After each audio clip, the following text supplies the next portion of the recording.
And welcome to the 1999 inaugural game with the Oregon Thunderbolts taking on the Washington Cavaliers.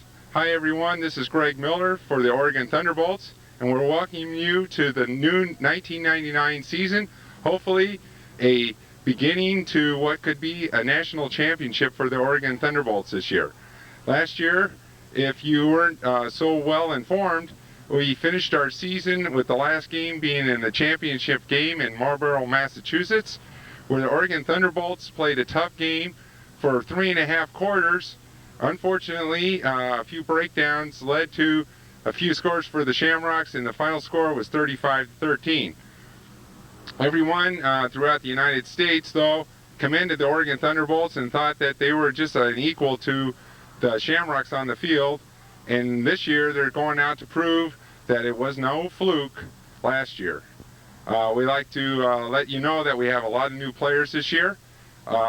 Some of the players that we've had in the continuing success of the Oregon Thunderbolts have moved on to a higher plateau, some to the Canadian Football League, some to indoor football, and a few of them have retired after 10 years of scholar performances with the Oregon Thunderbolts. But this year is going to be a new year. We have quite a few still regulars out there. Our offensive line seems to be really perky, very beefy, and you better watch out for that running game because you're going to see a lot of zigging and zagging through the hole. We have a new player, number 23, Clemens, who has come out of Portland State, and a very exciting player, acquiring speed, young, very talented, and putting Vereen and Clemens in the backfield is going to be an onslaught to any defensive line trying to catch those zigzaggers all over the field. We also have Keith Evans, who did play for the Bengals last year.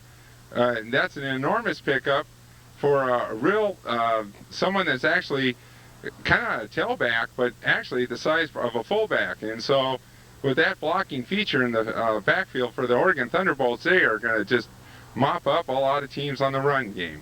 It's still questionable on the our receiving corps.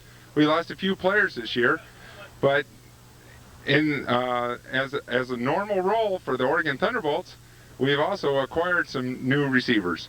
And so with Josh Amka coming back, he was our first-year quarterback last year, went off to college, and he's back this year. And this year it looks like we're going to do an excellent job in the passing situation. When you have an outstanding running game, as the Thunderbolts will have this year, that's only going to make it easier for the receivers. As far as defensively, we're a little suspect, and a lot of people think that they're going to run through us. But like any Oregon Thunderbolt, they're going to come through red, white, and blue, or I should say black and blue. And there's going to be a lot of black and blue marks over there. On the other hand, we have the same coaching staff, same film crew, same training crew. So you know that the staff behind it is in super support of this team to find the national championships this year. And that's exactly what the Oregon Thunderbolts are aiming for. Nothing less than another national championship challenge, and finish it off this year in the last game. So this is great, and I'm hoping that you'll really enjoy this broadcast tonight. You're going to find the Oregon Thunderbolts a little bit different than last year. We're a little bit more wide open passing offense. This year you're going to see a little bit more running this year. But in the better teams always do run, so you're going to see a well-established run game. Anyways, I hope you enjoy the game, and stay tuned as we bring the new game on this year.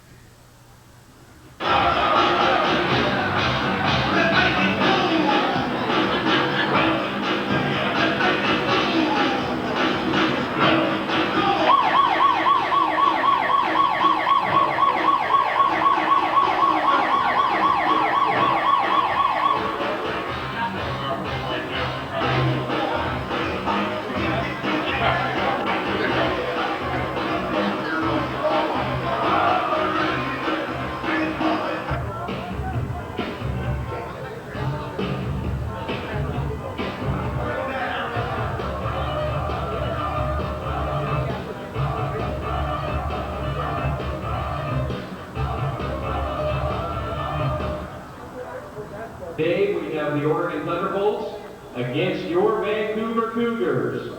And at center field, Kelvin Cato, the Portland Trailblazers, will do the coin toss for the official start of this season of the Northwest League football. Yeah, that's true. We're pretty close.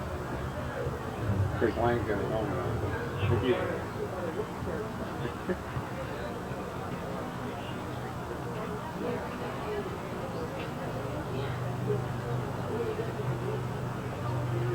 It looks like we won. No? Yeah.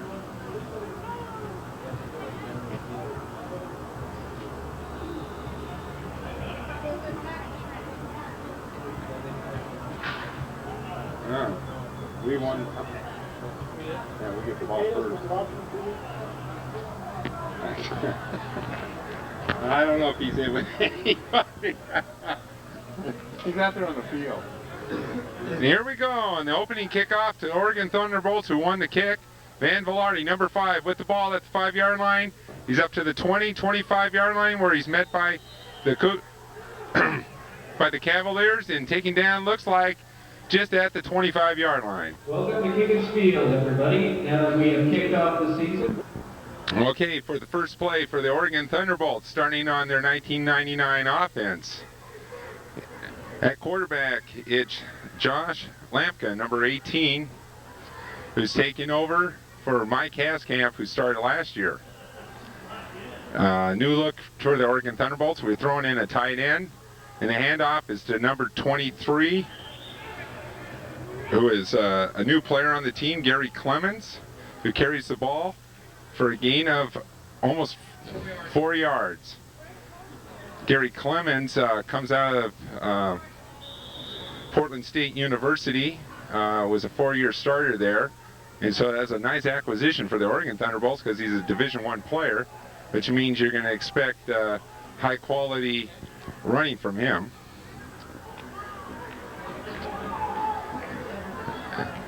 Vancouver showing some blitz. It's back to Gary Clemens, and he's looks like shoestring for about a 2-yard pickup. So it's going to bring up third down about 4 yards for the Oregon Thunderbolts. Right now the pace of the game is moving quite briskly. No stoppage in play, no penalties, and it seems like they're coming out of the huddles quite quick. We're going still to a single back with Gary Clemens in the backfield. Number 22, Adam Grimes, is in motion. Lampke going back to pass. Oh, over the middle to number 22. The man in motion, Adam Grimes. He catches it right at the 40-yard line. It's going to be a first down for the Oregon Thunderbolts. First down. 9-yard gain. That was a 9-yard gain on the pass play. Josh looked very steady in the pocket there, settled back, and found the receiver wide open on the curl.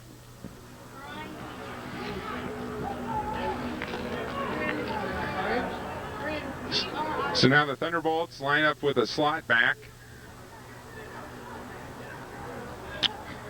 And it's a pitch out to Clemens. He's trying to go on the short side, and there's absolutely no room for him, as it looks like it's a no gain on the play. Carry by number 23, no gain.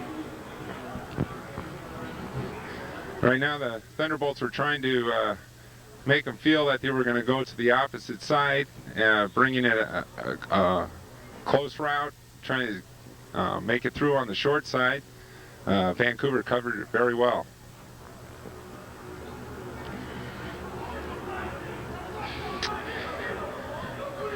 Thunderbolts showing a single back again.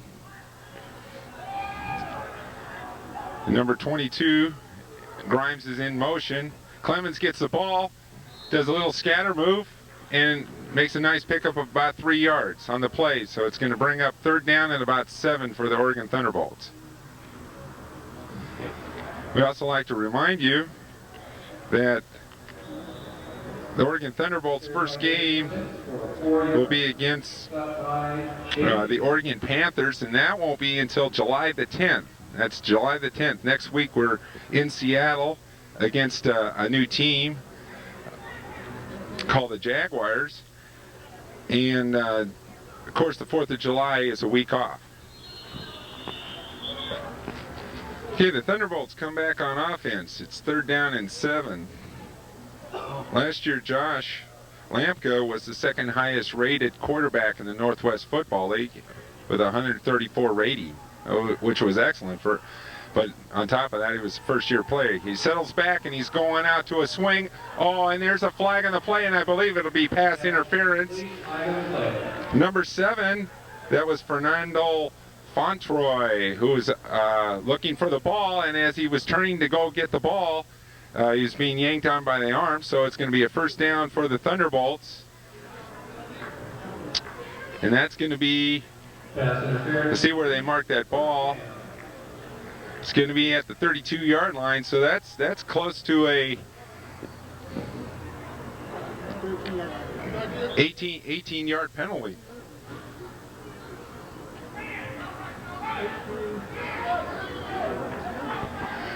So the Thunderbolts take over 1st down and 10 right at the 32-yard line, and with their new look offense, they are moving. They have a 2-backfield. Oh, and Gary Clemens goes on the short field. Oh, makes a nice move, and they finally catch up to him at the 10-yard line, but it's going to be another Oregon Thunderbolt 1st down. Okay, so Josh Lampka brings the Thunderbolts up to the line of scrimmage. It's 1st and 10. Right outside the 10-yard line, so they could get a 1st down just inside the goal line. And that was number 33, Keith Evans, with the ball. He's met right at the line of scrimmage. It looks like he did pick up just about a little over 1 yard. Carried by Gary Clemens, 1 yard, still 2nd down. He didn't even get David, can you tell him to move I can see? Get a haircut and we can see. Okay, so the Thunderbolts come up. It's 2nd down and 9 yards to go. They have another slot back. They're handing it off to Gary Clemens, who takes the ball. Who's submarined right at about the 8-yard line. He looks like he falls close to the 6-yard line. 3rd down. And they're going to mark it right at about the 6.5-yard line, where it's going to be 3rd down and 7 yards for a 1st down, 7.5 yards for a touchdown. Did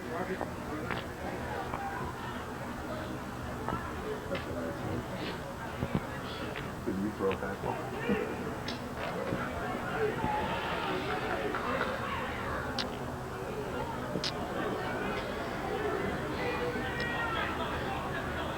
So Keith Evans is in the backfield as a slot back. Gary Clemens is the I-back. And there's a whistle on the play, immediately calling it dead. There's only 2 things that could usually happen on this. Delay of game. Yeah, there it is, and that was one of them. So that was a delay of game against the Thunderbolts that marched them back 5 yards. So that now it's going to be 3rd down and 12. And 13 for a touchdown. Number 22 goes in motion. Oh, the ball's flipped up, and it falls harmlessly incomplete. So it's going to bring up 4th down for the Oregon Thunderbolts. And they're sending out their kicking team.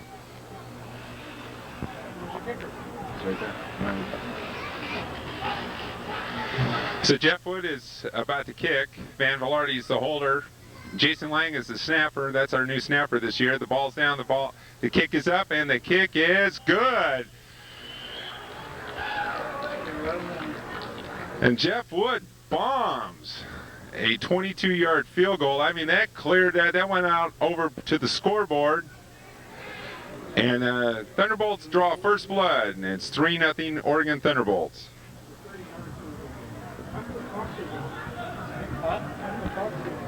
That's a good question. Stop the clock! Look at, they got a running clock. Hey, look at the rest. They're looking at it. Hey, you know that clock's still moving? Stop the clock!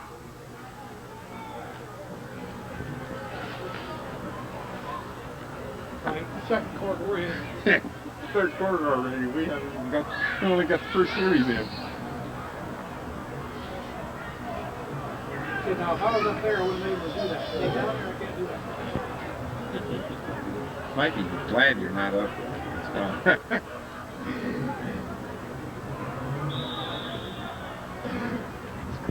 I've been up to 8:17 and made it do that. Yeah, they fixed it. But 10 seconds. And Jeff Wood lets go of the ball. It's a relatively short kick, picked up by number, it looks like 91 and the 10-yard line. Now he makes a nice turn up the field to the 30-yard line, so there's a 20-yard kickoff return.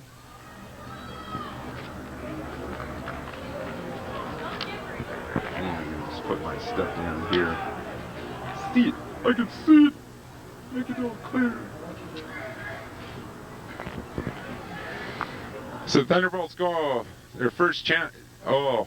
First chance on defense. It showed blitz, and it looked like a nice cut down just after about a yard gain. He's trying to look to see who the carrier of the ball was, but he went out like a flash. It looked like number 8, who is Ronnie Jones for the Number 8, Ronnie Jones, second down. for the Vancouver Cavaliers.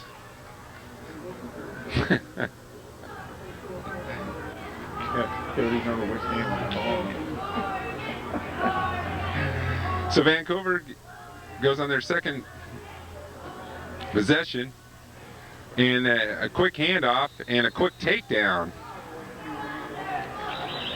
And I was trying to see who was the one that came up with it. It looks like number 98 for the Oregon Thunderbolts, which is Charlie Smith, who made the tackle. Carrying the number 42, Michael Hines. Gain 1, third down.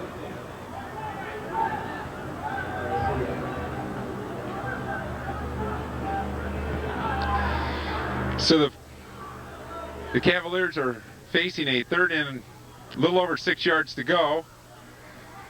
Late player coming in, and they're doing a swing out. Oh, a nice coverage by the Thunderbolts where they had 2 players waiting for them. Reception by Antonio Sperr. One of them was number 10, Fourth down. who is Cliff Green, and the other one was Danny Jefferson, who is kind of filling in the role of a cornerback too.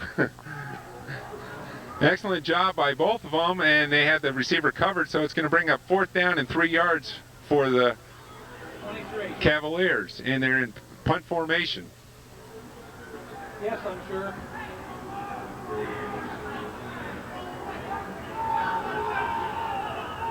They look a little disorganized right now. And the punt's on the way. Gary Clemens, number 23, is back to get it, and the ball is kicked out of bounds. No return by Gary Clemens. He would have had to field that one about 10 yards out of bounds. Let's see where they mark the ball. And they're marking it right at the 30-yard line. You gotta get those tackles. So Josh Lamka goes under center, 1st and 10 for the Oregon Thunderbolts. And they're doing a quick pitch. Glenn Vereen, oh, and he's looking past. And he throws it short. Wide open was number 4, Rod Nightingale, wide open. Second down. And Glenn just came up a little bit short on the throw.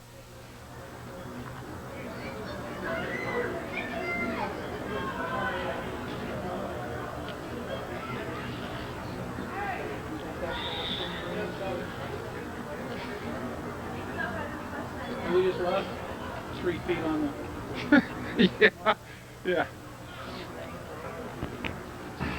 Wind. So it brings up 2nd down and 10 for the Oregon Thunderbolts, where they tried to do a halfback pass, which fell incomplete, and then handed it off to Glenn Vereen, who slices through the line and gains about 4 yards on the play. So it brings up 3rd down and 6 for the Oregon Thunderbolts, who are showing a pretty hefty, beefy front line and trying to wear down the posse. Excuse me. Cavaliers, I apologize. And it's going to be real close to a 1st down. It just depends on the mark. It looks like they're getting it past the 40-yard line as Glenn Vereen Yes, he picks up the 6 yards, and it's first down Oregon Thunderbolts. Nice run by Glenn Vereen, trusting his offensive line.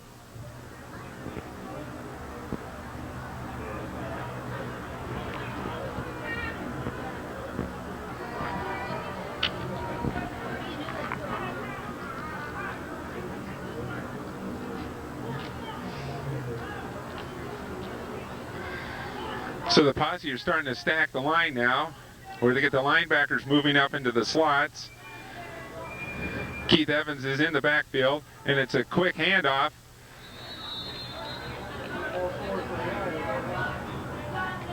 No game on the play. To Glenn Vereen, and it looks like he picked up about a half a yard.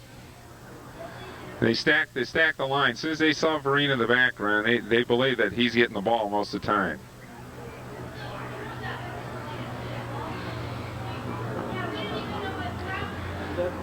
So Danny Jefferson checks back into the game, calls the play to Josh Lampka, and the Thunderbolts come up to the ball.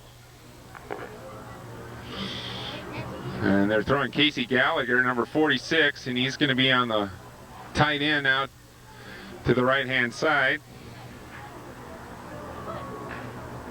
There's a fake. Lampka steps under the rush, but finds no time to throw, and is tackled for about a 2-yard loss. We have a Cavalier down on the field. The Oregon Thunderbolts come up to the line, facing a 3rd down and 11 yards to go. Man in motion, Josh rolling out, looking off the side. He sees sees Danny Jefferson underneath, and it's incomplete. Falls incomplete. So it's going to bring up 4th down and 11 for the Oregon Thunderbolts. And they're going to send out the punt team. No?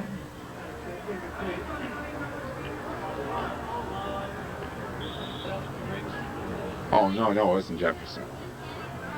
So Jeff Wood's back to kick the ball. Brett Wells is up as the up back.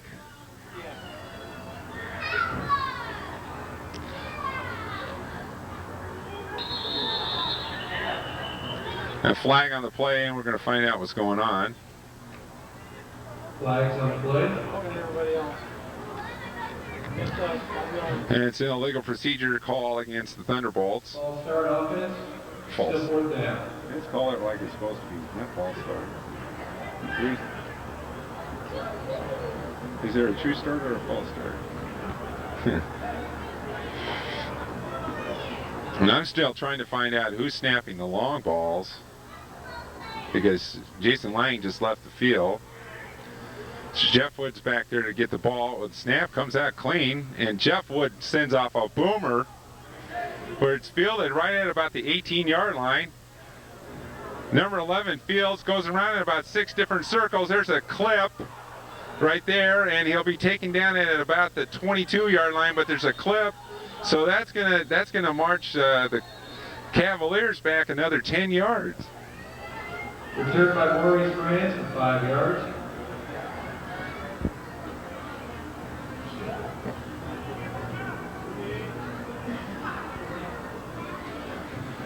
So the penalty is going to set the Cavaliers way back in their zone. And I would say where the ball was, they're going to be back at least to their 10-yard line.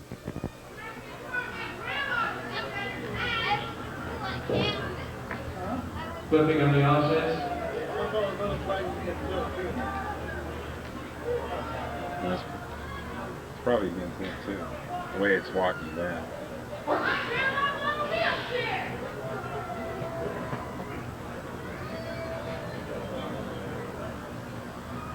Ball's on the 10-yard line. Yeah. So the Cavaliers take over 1st and 10 on their 10-yard line after the clipping on that punt. And the Thunderbolts trying to hem them in close to get good field position. And nice pressure by the Thunderbolts, led by number 51, Joe Choate. Joe Choate and Neil, and a familiar number that we've always called last year, number 50, Neil Clayson, who also made a record in sacks last year. Joe Choate.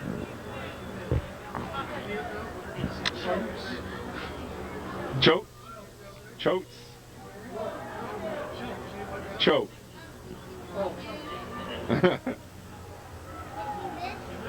And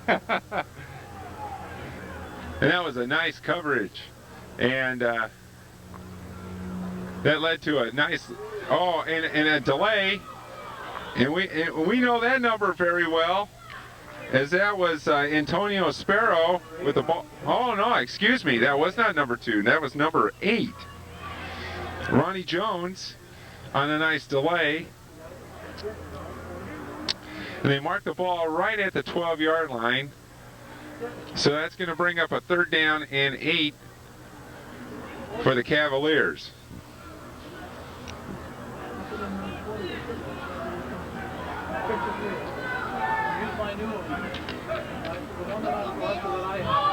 I don't know whose that is. Thank you. That's the newest one right there. So the Cavaliers go on offense again. Number 12 going back and does a quick, and it's picked off by Van Velarde. And he's got, it looked like a little face mask there. No flag on the play, but he's taken down right at the 4-yard line. And that sets up the Thunderbolts for a nice offensive threat right off the bat.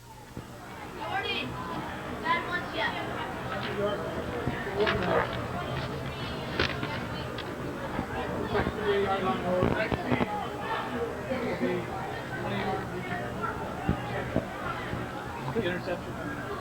12-yard, 20-yard. So the Thunderbolts take over, and here's a new one. We have Keith Evans as the single back, and he takes the ball and immediately goes and scores for the Thunderbolts, and he was not going to be denied. Touchdown, number 33, Keith Evans. With a flag on the play. He, After the play. Number 7. No, number 7 started it. That's good. Don't get upset. Yeah, number 7. He was out there picking it. Yeah. Why is it on the 25 then? 15 and 7. I don't know. 22-yard line. Yeah, it's on the 22. That's right, 15 and 7. so this is going to be a long extra point for Jeff Wood, who gets it up, and it looks good, and it is! Even with the penalty, Jeff Wood legs it through, and it makes it 10-0 Oregon Thunderbolts. And the clock's still going. And this is only the first quarter, and the clock... Guy. I'm going.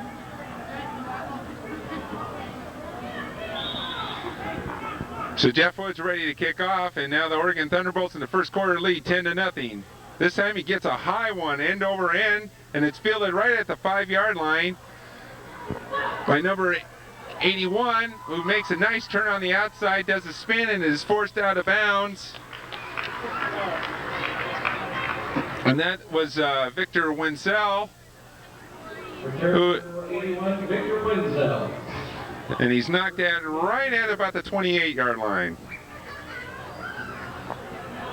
Depends on where the rest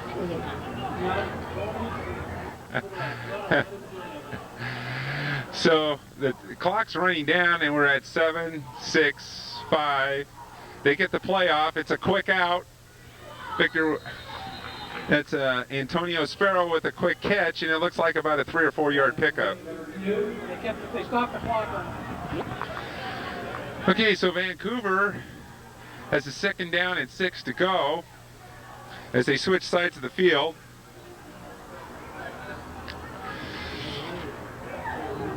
The right back goes in motion. He's back for a quick pass over the slot, and the quarterback threw it, and Victor Winsell was it as the clock's rolling on an incomplete pass. And it looks like they're lining up for the same play. We're doing an inside blitz by the Thunderbolts. And he is taken down instantly. Man, we had Neil Clayson, number 96, number 93. They just collapsed on them all at one time. Number 93 was Jeff Schilling. Number 96 was Lamont Caldwell. And number 50 was Neil Clayson, right on top of them all at once. And the clock's still running, and will continue to run as it's 4th down and 13 for the Cavaliers, and they're in punt formation.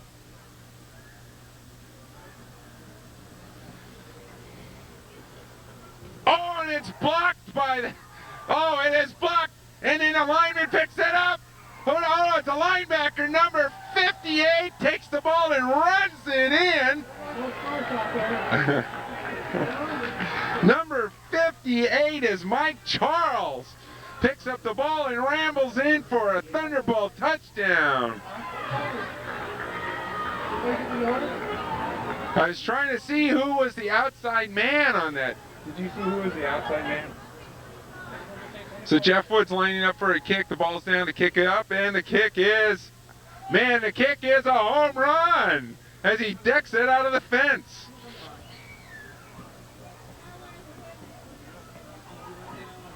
Me? Oh.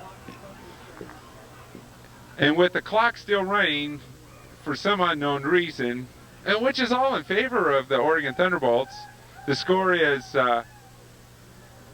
17-0, Oregon Thunderbolts, and this is early in the 2nd quarter. And so after a resounding quick offensive play by the defense, the Thunderbolts are kicking off again, and Jeff Wood's looking for another 60-yard kickoff.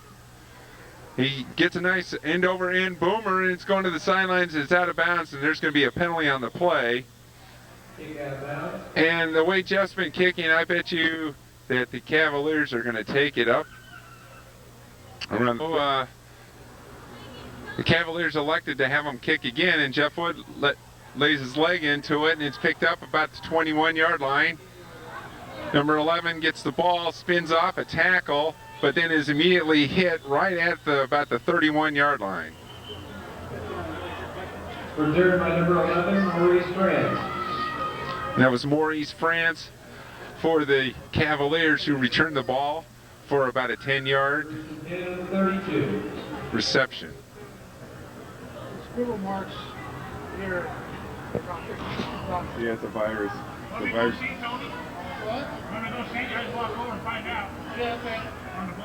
Yeah, who was the one that blocked? I think it's 90-something it looked like. So the Cavaliers immediately on a quick hit after a 10-yard penalty. Carried by Jeff Danner, number 17. Number 17 made a nice run up, and that's a first down for the Cavaliers on a quick explosive inside trap. 82, I guess. Yeah, he plays corner. Also plays like Yeah. But his actually in college he played corner. The ball's on the 30. So it's 1st and 10 for the Cavaliers. And we have man in motion. Oh, and another quick hit right through the middle, and it's going to be about a 3-yard pickup for the Cavaliers. Where? 15 over here. Let's see one. So after an encroachment penalty by the Thunderbolts, it makes it 1st and 5 for the Cavaliers.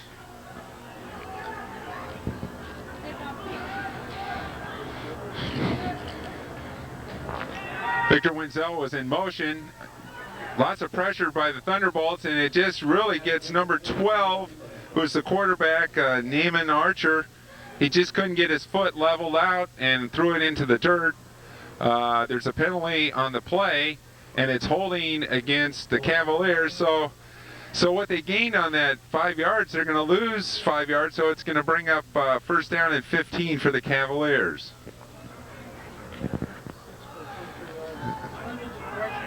And Clemens had a nice quarter at 6 rushes for 33 yards as the Cavaliers are trying to get something going, and absolutely no gain on the play, so it's going to bring up 2nd and 15 for the Cavaliers. Lampka was only 1 of 3 in the quarter, but as we said in the pregame show, you're going to see a little bit different in the Thunderbolts this year, probably more run than pass, as in the past. And those punts?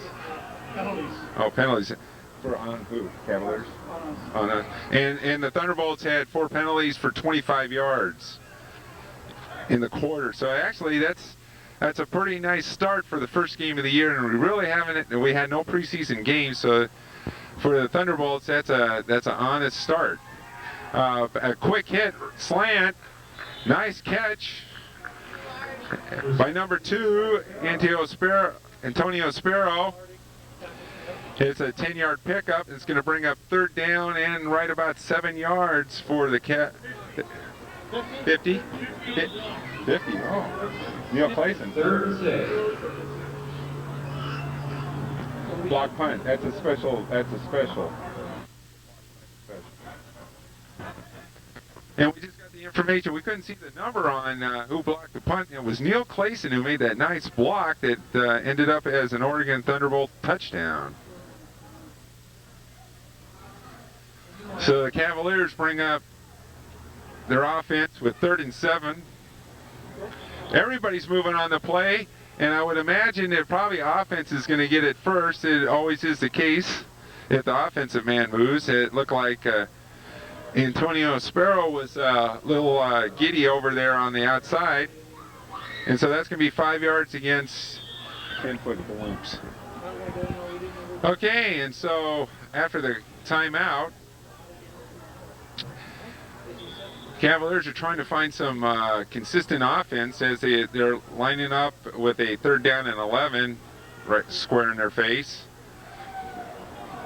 And Victor Winsell goes in motion. Quarterback's looking, he's going long, and Winsell's wide open.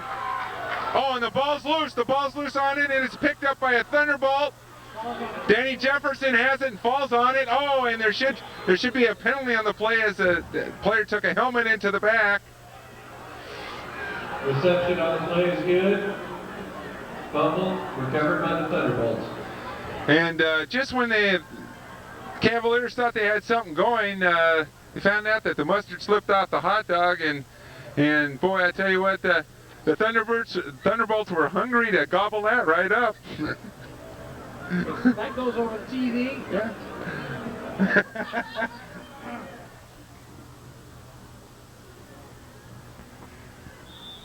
So just when the Cavaliers thought they had something going down the field, they found out they didn't have possession of the ball, and so the Thunderbolts say thank you, and they take over 1st and 10 at their 30-yard line.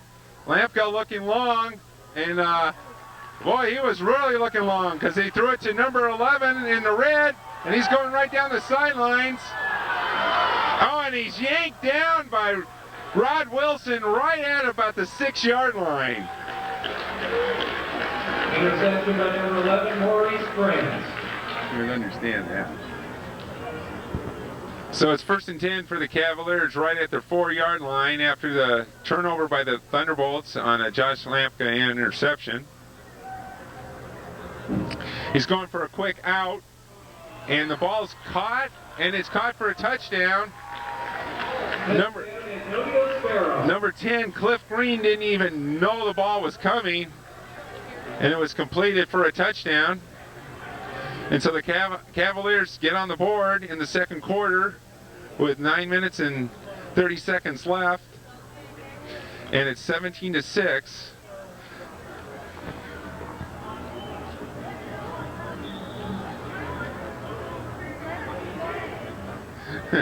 And so they're lining up for the extra point. The ball's down, the kick is up. Boy, he's got a leg, and it's through right off the tree. And so with 9 minutes and 38 seconds, I don't know. We can't, it seemed like it was 9 minutes and 30 when we got the touchdown. But so they're reached the score by the Cavaliers. Number 90 is kicking off, and it's a high short kick fielded by Van Velarde right at about the 15-yard line.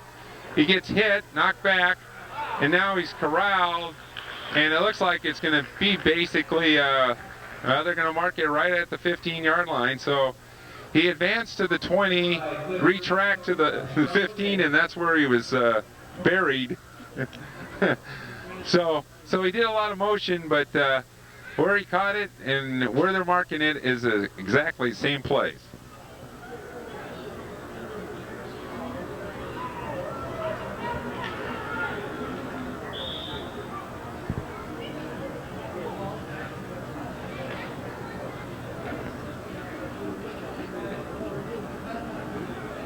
The guy's standing up again. So the Thunderbolts bring their offense back up. Josh was kind of given a green light on a long pass. I don't know if it was an out-in, miscommunication, or whatever. But that last pass was intercepted. There's a little mix-up in the backfield, and Keith Evans and Josh Lampka collide together, and it's going to be a loss for the Thunderbolts of about 4 yards. And it's going to give it second down. They're going to make it 2-yard loss, so it's going to be 2nd and 12 for the Thunderbolts.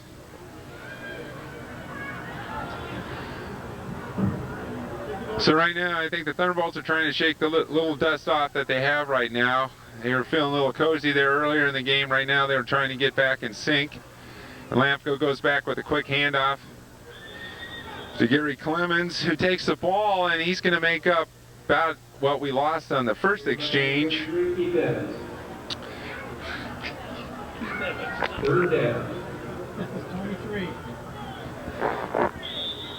And so that's going to bring up a 3rd and 10 for the Thunderbolts.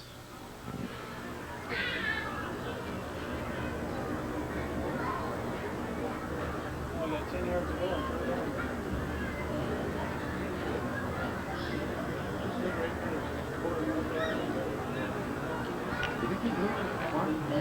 So I don't know what to do.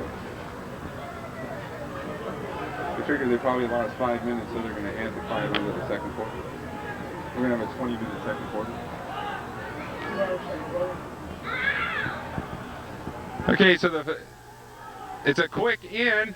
Oh, it's knocked out and in and out and onto the ground, so it's an incomplete pass in the end. So it's going to bring up 4th down and 10 for the Thunderbolts.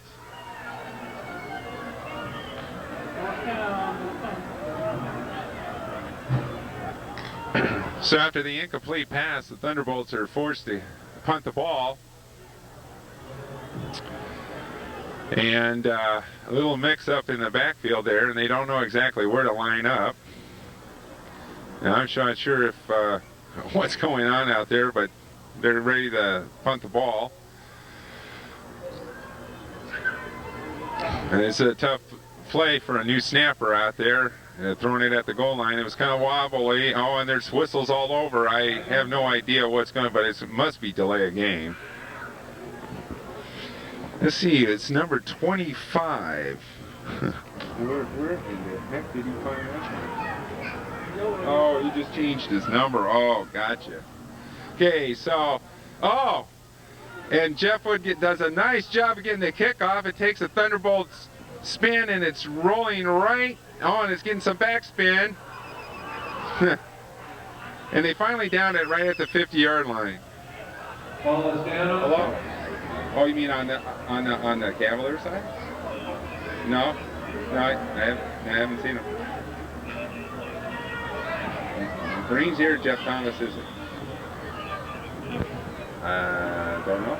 I heard something about he's moving to Hawaii. Carried by number 8. One quarter. We got half the second quarter going.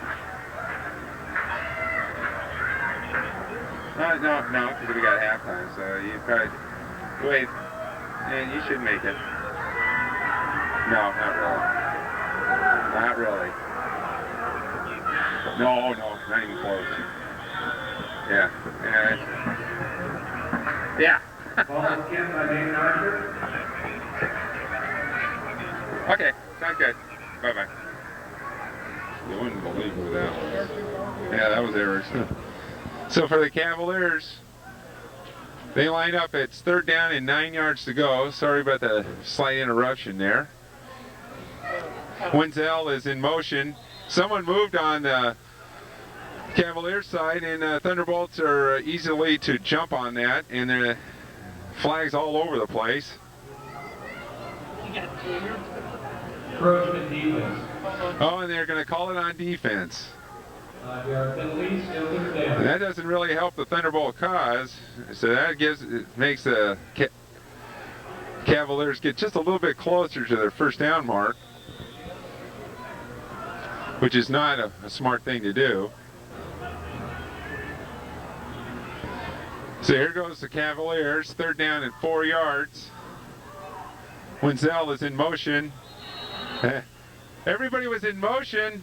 Oh, I should say, no, that was Sparrow and Wenzel in motion. He tapped, looks like he tapped Sparrow's rear end and he took off. Unfortunately, the line and the quarterback kind of stood still there. So we'll move the 5 yards back the other way, and we're going to start right all over where we were just a couple minutes ago, where it'll be third down and 9. The referee looking at the And the clock's still running. It is. I can see that. I can see that.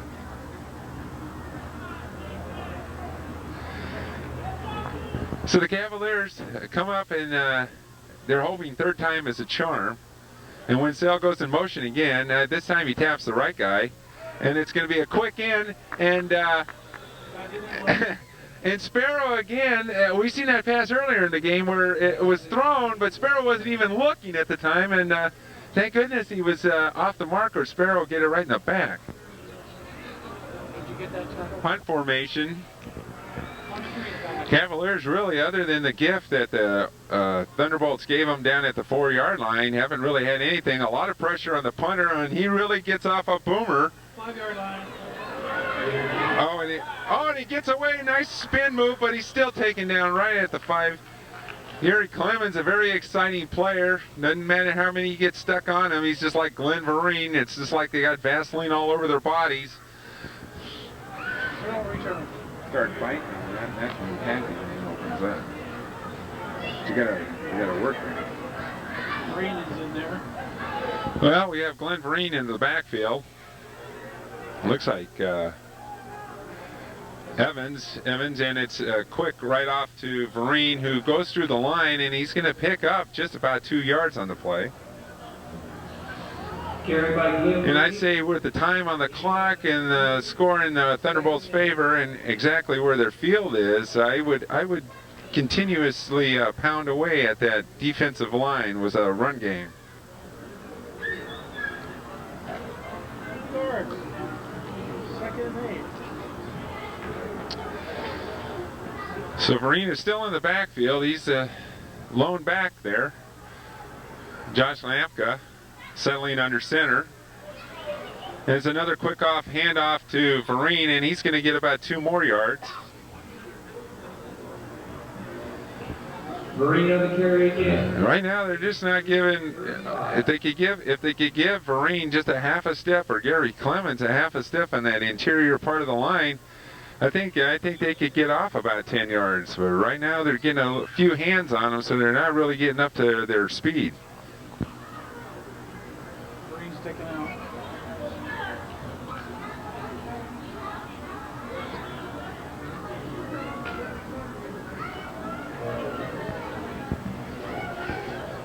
So we're gonna see Evans in the backfield, and there's 2 things. He's either getting the ball or he's one of the quarterback protector back there.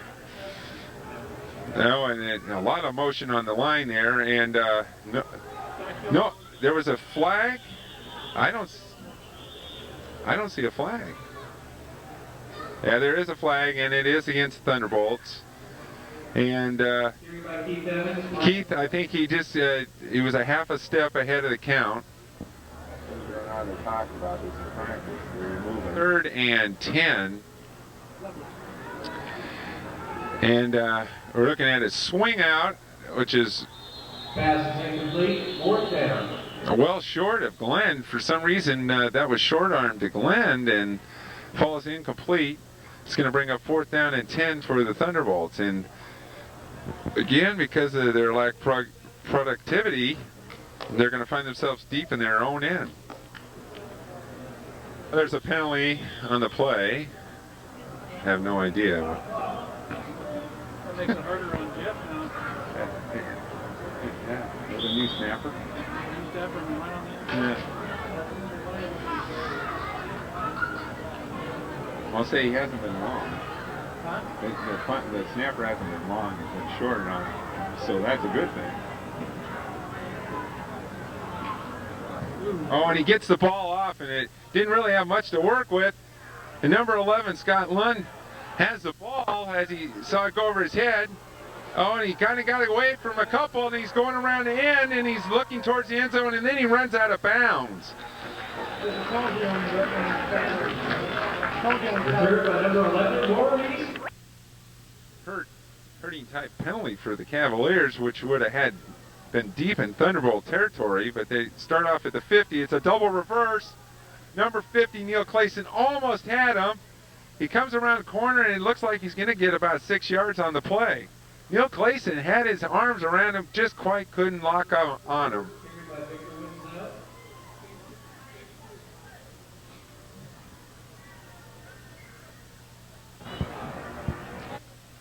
Cavaliers as they're getting close to the Thunderbolt 40-yard line. There's motion on the line again, and I think this time it's going to go back.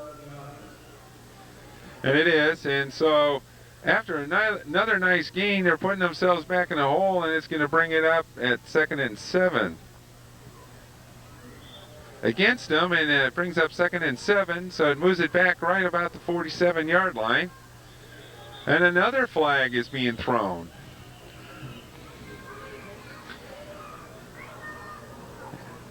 And we'll see what the call on this one is. And it's, I don't know what it is. It looks like I'm confused.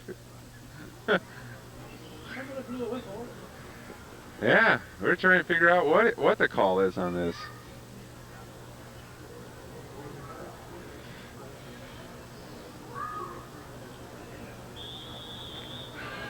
Well, apparently there was nothing. It was just a whistle. And they're blowing the whistle again. There's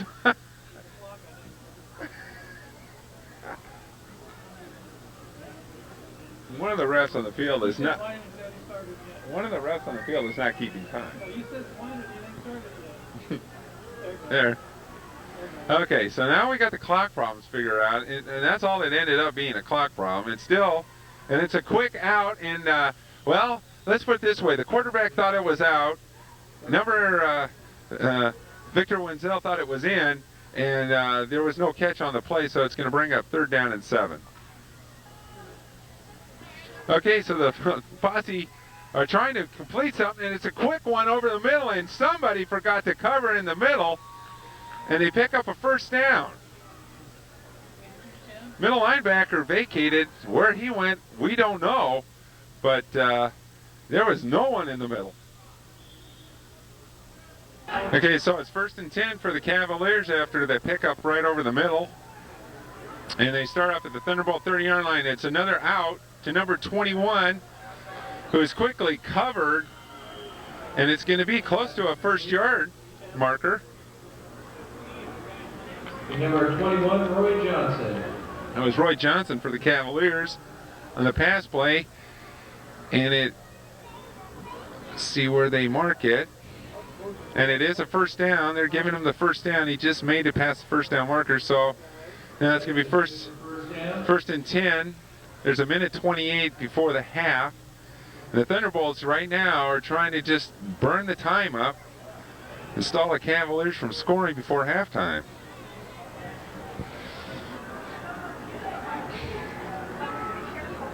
They're going back again into a quick, and this is what we suspected the Cavaliers were going to do, these little quick passes, as the cornerbacks are laying off them too deep, and he's quick. So the Cavaliers have 2nd down and 3 to go, and they're sitting just outside the 10-yard line. Back to pass, he's looking over the middle, and he throws it. Oh. And it looked like, to me, he was trying to hold on to the ball more than throw it, and he threw it 5 yards short of the receiver, so it's going to bring up 3rd down and 3 for the Cavaliers.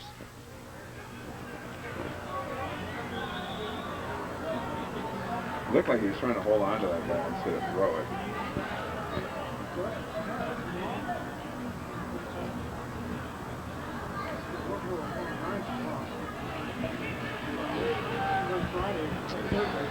So a little test here for the Thunderbolts, sitting on the 12-yard line. Cavaliers driving. There's 1:10 left in the game. It's 3rd down and 3 for the Cavaliers. He's back to pass. Oh, a big rush. And somehow he got loose, but was quickly gobbled up still, and no gain on the play. Neil Clayson was right on top of him immediately. Oh, they're going a quick huddle, and the seconds are running out. It's 4th down, and still 3. No huddle, and see if the Cavaliers pull it off. The Thunderbolts put a fast rush on, and there's Neil Clayson again with number 51, Joe Choate, assisting on the play. A nice quick sack on 4th and 3, and now Thunderbolts hold and take over. And my guess is it's going to be it's shotgun, and they are going. They are doing it out, quick in. Gary Clemens with the ball, but he's taken down immediately for a loss, and the clock is still running.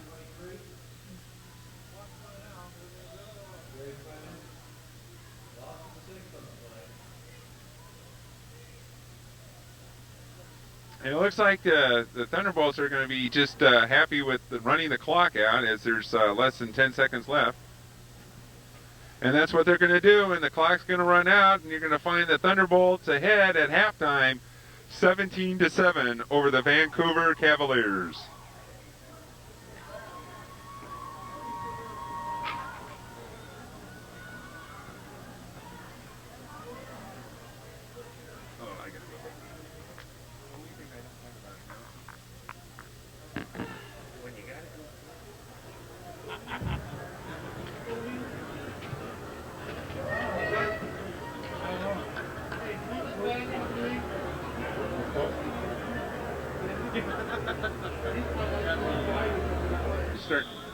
You're starting to break up.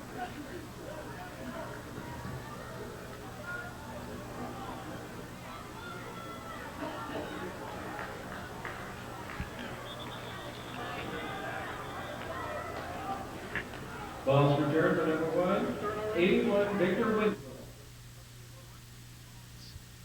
On the return, Cavaliers take over right at about the 35-yard line.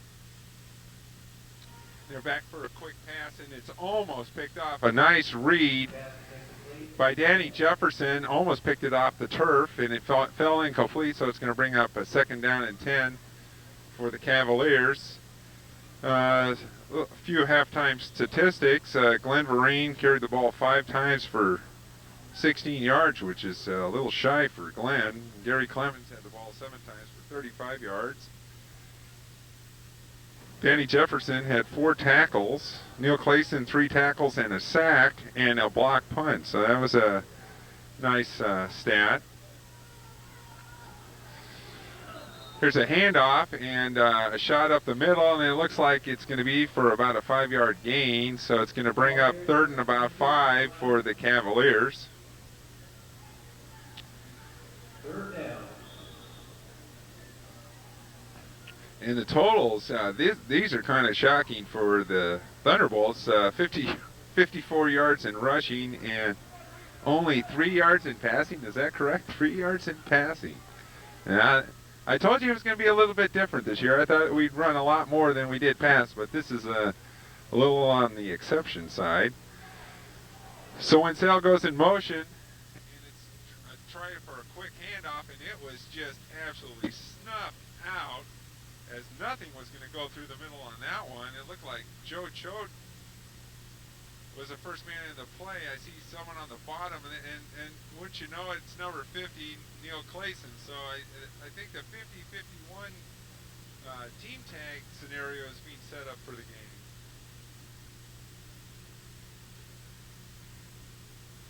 So now they're in punt formation, and number 23 for the Thunderbolts, Gary Clemens, is back to receive the punt. It's a short, wobbly, and it's going out of bounds. And the ball boy makes a nice reception over there by the bench. it's going to move it up the field, and it's going to be right at the 41-yard line where they're going to place the ball. Rhythm in this half gets under center, split back, and it's going right off to Gary Clemens right off the bat, and it looks like he's going to pick up close to almost 3 yards, 2 to 3 yards on that play. And it's going to bring up 2nd and 8 for Thunderbolts.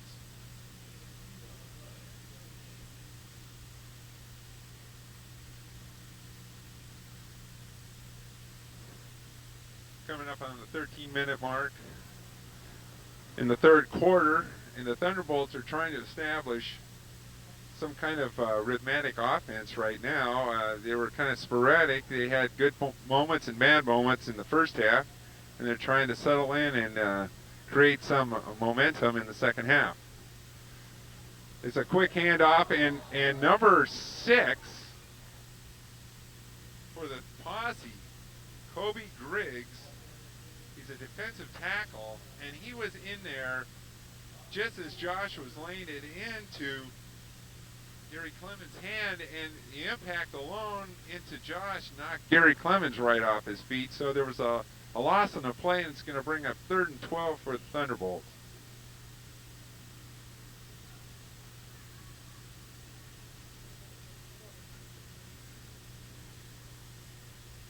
As far as the Thunderbolts go, you got to remember last year they put up some remarkable numbers. For the season, they had over 418 points and only gave up 62. And they had an unblemished record of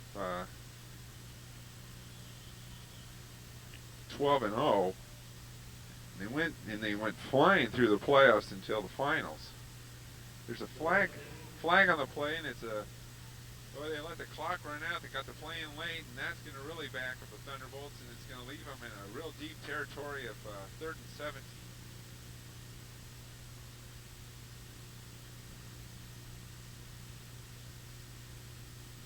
The clock still keeps running, so that's in favor of the Thunderbolts. So Lamco goes back, settling, looking.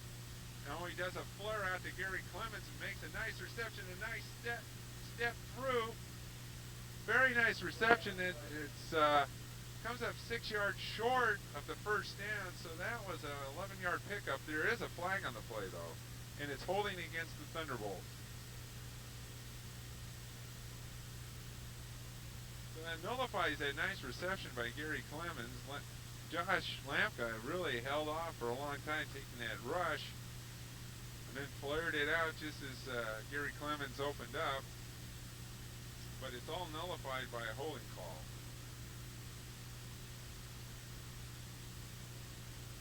So this is gonna make it interesting because it's 3rd down and just about a half an acre to make the first down.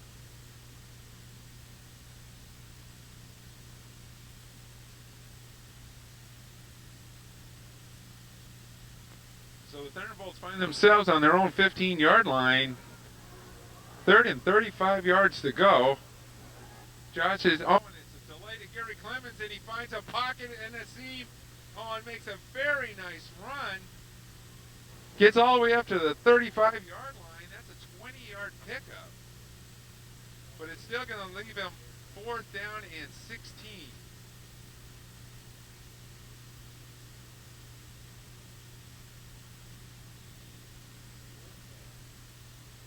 So Jeff Wood steps up on the field. Van Velarde's going to be the up man. If we remember this well, when you see Van Velarde on the up, there's always a possibility of a fake. And yardage isn't the difference because we've seen him go for it with 25 yards. So anything's a possibility. And I think Van's the one that kind of calls the play on it. No, it's a high snap. Ball's blocked. I can see that coming. It's picked up. And Jeff Wood just comes out and absolutely takes him out, and it's going to be down right at the 3-yard line. But because of the high snap, Jeff had to come down and get his feet secure before he could even wind his leg up, and it was blocked. So this is a quick turnaround. It seemed like Cavaliers weren't getting anything done over here in the second half, and all of a sudden this turnaround might might give them a little fuel. That's what happened the last time. On an interception, they got it at the 4-yard line, and 2 plays later, they were in for a touchdown to get their first points on the board. So here the Cavaliers are going to get first down and goal right at the 3-yard line after a blocked punt. And it's a very stacked defense. They're trying to do an inside trap. Oh, and he tried to change his pattern outside, and he was caught for a loss. It's going to be a loss of at least 2 yards. Make that 3. That's a 3-yard loss, so it's going to be second down from the 6-yard line and goal.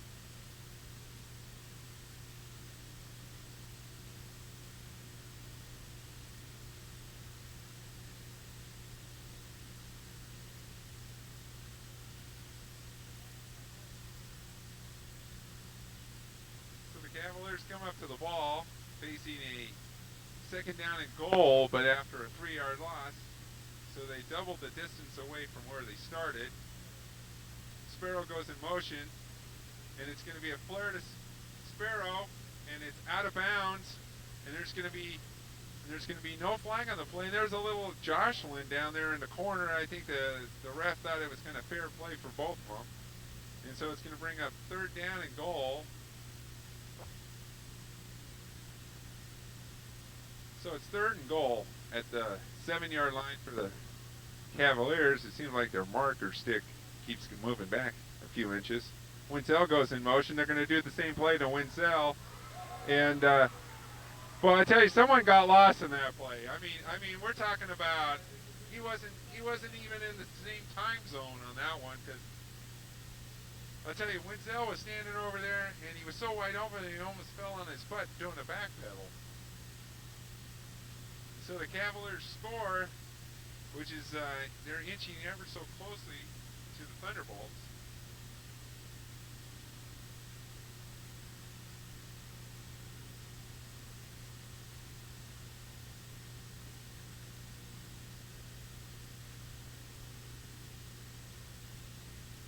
So after some confusion on both sides of the team trying to get into the game, they're getting down, the ball's down. Kick is up, and I would believe that is good, and it is, and it's right off the kick and full sign. So now, after another turn of events and turnover, it's 17-14. I mean, good field position is what has hurt the Thunderbolts, and it's usually the turnovers that have really stuck them. If it wasn't for those close field positions, the Cavaliers haven't had anything going for them. But they've capitalized on both turnovers and made it a close game so far. So it's 9 minutes and 13 seconds left in the third quarter. It's the Oregon Thunderbolts 17 and the Washington Cavaliers 14.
brings up third down and 8 yards to go for the Thunderbolts.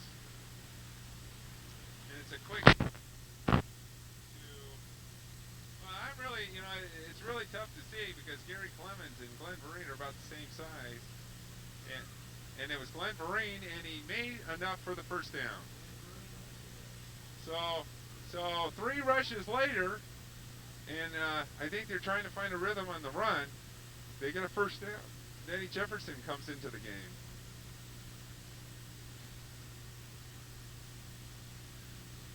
Right now, I think with all the beat that the Thunderbolts have on that front line, they, just keep throwing it at the smaller defensive linemen. Eventually, they're just going to get too tired to go push against all that meat. So they go to a slot backfield. It looks like it is Glenn Vereen back there. It's a quick hit over to Danny Jefferson, who makes a nice slant move, a nice juke, and he's tackled right at just past the 45-yard line. A very nice pickup of about 17 yards on the play. 22. They were moving the marker. So a nice timing play by Josh Lampka to Danny Jefferson. That's a 22-yard gain and a first down for the Thunderbolts. It's another quick hit, and Glenn Vereen gets hit immediately. He might have picked up a half yard. It's going to be close, but it's not going to be much. Number 56 giving a few chatter words to Glenn, but like they say, talking on the field doesn't mean a hill of beans. It's your action out there that speaks words.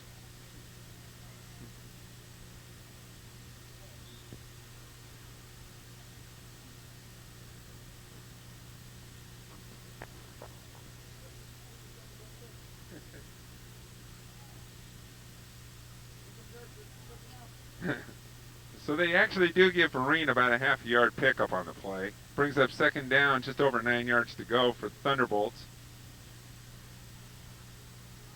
Glenn Vereen's in the backfield. Keith Evans is the tight. Oh, and Lampka looking, and all of a sudden Lampka just said, uh-oh, I'm in trouble, and he's sacked. It looked like Glenn just didn't pick up the block on that play, and it left Lampka out to dry. So with that loss, it's of 6 yards, that's going to bring the Thunderbolts at third and long again.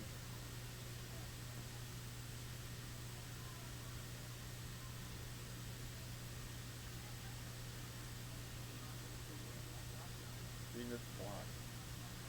He got posted, man. Yeah.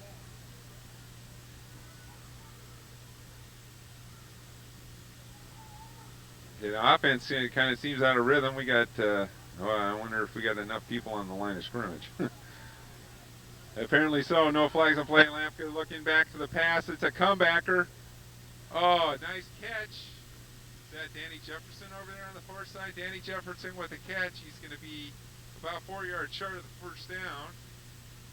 So that's about a 12-yard gain. It's going to bring up fourth down.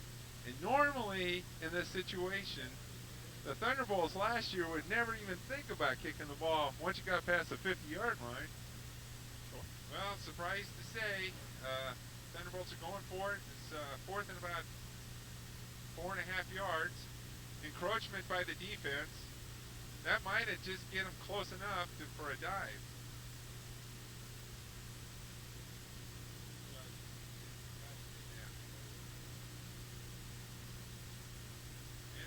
And it is an encroachment against the defense. That's going to be an automatic first down for the Thunderbolts.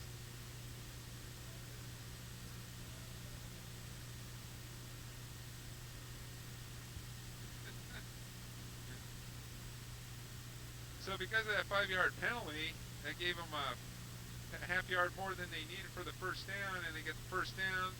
Ball's handed off to Glenn Vereen. And he's smothered by a couple Cavaliers, but he still manages almost 2 yards.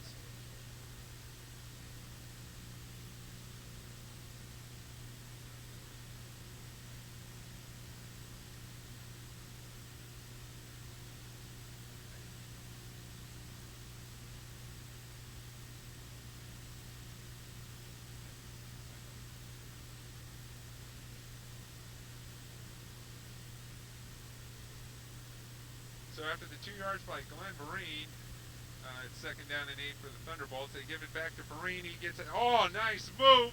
And he's going to pick up a first down on nice scamper to the outside. A couple juke moves. And he found himself out there in the open, and he picks up another Oregon Thunderbolt first down.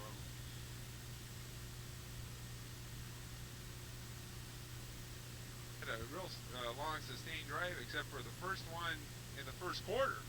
So this is a welcome news to them as they gather on down the field. It's a fake, and it's a long toss. Oh, and they do throw the flag. They do throw the flag. Jefferson went to stall on the play because he saw it was coming up short. And the defender coming by, which was Antonio Sparrow, grabbed him by the arm as he was trying to come back to the ball, and they threw the flag. So it's going to give the Thunderbolts a first down deep in the Vancouver territory. About the 4-yard line, it's a hand to Vereen, and Vereen, it looked like it was going down, and he just kept going and going and going, and goes right in. And a nice block by the center, Rod Wilson,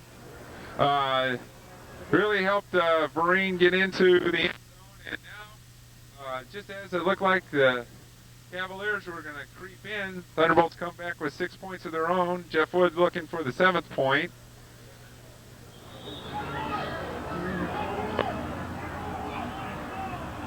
That's 40 yards forward. Vereen?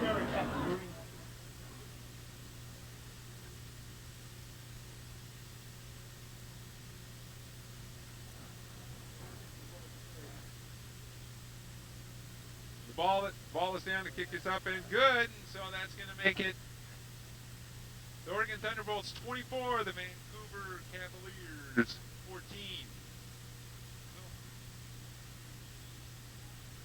So after a nice offensive push by the Oregon Thunderbolts all the way down the field for 7 points, Jeff Wood kicks off, but needless to say, whistles all over the place, and I have no clue. Oh yeah, it must be offsides. There's a flag over here. Apparently someone left before the kick. So it's going to be a 5-yard penalty and a re-kick.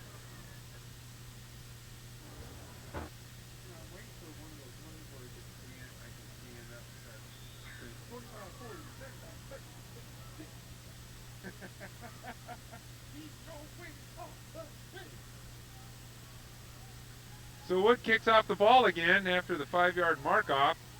It's going to be a reverse to number 11.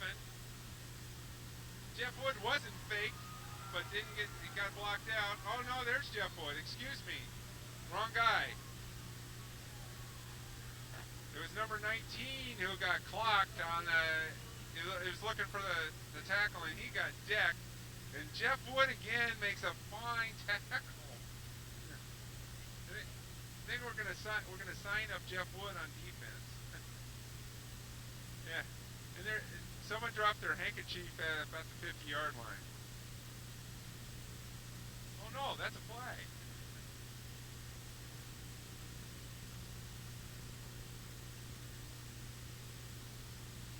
And I would say it's against the Cavaliers the way they're looking kind of dejected. No, they don't know what they want. No, I think it's against the Cavaliers the way they're walking back. And Flippy.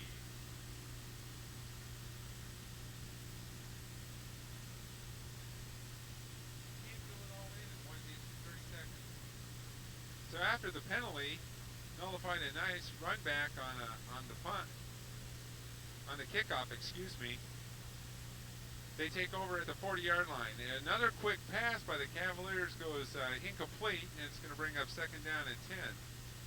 And I can say one thing about the Cavaliers. They're not letting the quarterback get more than 2 steps into his pass pattern, because I haven't seen him do a 3-step yet all night and throw anything long. It's quick.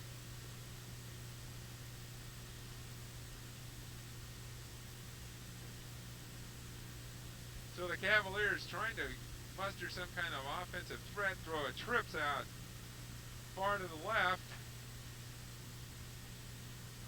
I can see Sparrow's on the inside man, and he's kind of slightly in motion. It's going to be an inside one, and it goes to Sparrow, which is tripped up right at the 32-yard line.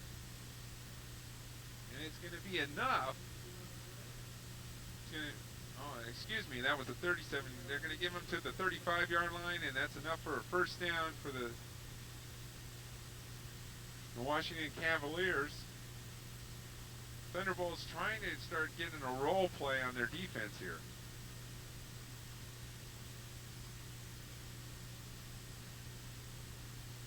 So they line up a dual pack. Oh, trips over to the right. Well, they really flood the short end of the zone, and now the running back's even running to that zone. Oh, and on an all-out blitz. Good night, Neil Clayson. Good night, Neil Clayson. Can you believe that? Neil Clayson is just starting over where he left off last year, and he's becoming having sarcomas here. It's that dreaded disease of quarterbacks. As he worms his way in for another sack. Is that his third sack tonight? It's second. Second sack tonight. So the Cavaliers doing that reverse motion again, find themselves down at second down and 16. They're trying to do a delay, and that didn't really work out as the back ran. It looked like he ran into a lineman. And that kind of stalled it all out, so it was really no gain on the play. So it's going to leave it third down and 16.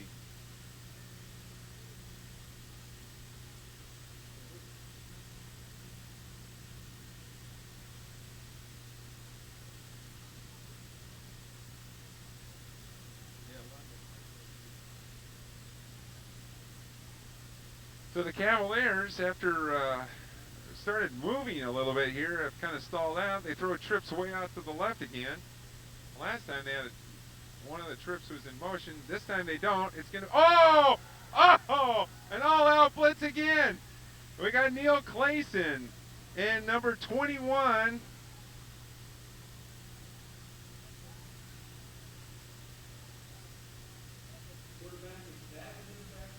Mike London. Neil Clayson and Mike London on the upper and lower extendo. That looked like one of those Heimlich maneuvers. They were trying to get something dislodged on that quarterback. So now the Cavaliers are looking at, fourth down in about a half a zillion million miles. Actually, it's probably not that far. I would say it's closer to about 25. But they're in punt formation. And Gary Clemens is back to receive the punt.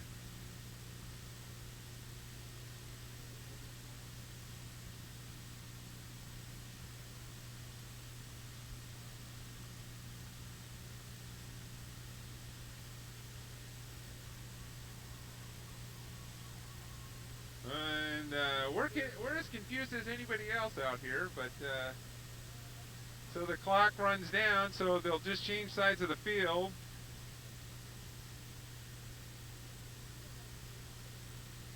Yeah.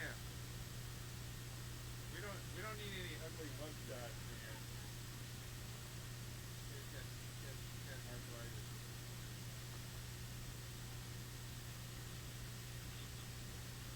here. At midfield here, to face the other way. Cavaliers are about to punt. The ball is away. It's a short running punt, and Gary Clemens just kind of runs away from it. No need to get tangled up in a loose ball and fumble it. And the Cavaliers down at right about the 10-yard line, so it's going to be first and 10 for the Thunderbolts. So it works out better. Okay, so the first play for the Thunderbolts was try to do a quick hit up the middle, and that was snuffed out for about a 1.5 yard loss.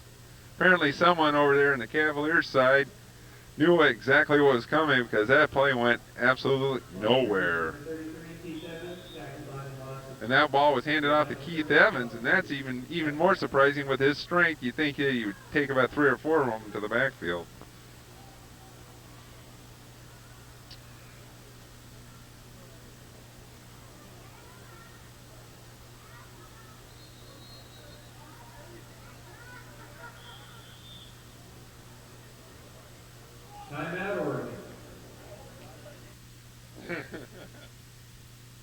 Okay, so finally, after the timeout and some indecision, they tried to do another inside one to Keith Evans. Or was that? No, that looked like Gary Clemens. No? Who is that? Oh, that was Keith Evans. And so he gets back the yard and a half that he lost the first time.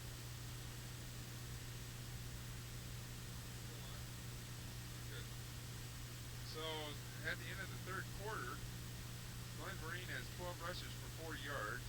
Gary Clemens, 10 rushes for 54 yards. Danny Jefferson, 2 receptions for 34 yards. And Josh Lampka is now getting resourceful with his passing at 4 for 9, but only 37 yards net passing. And 1 interception. So Josh looking back to put some... Oh, nice throw and a nice reception by Rod Nightingale. Rod Nightingale right down the sideline on a flicker, on a fly,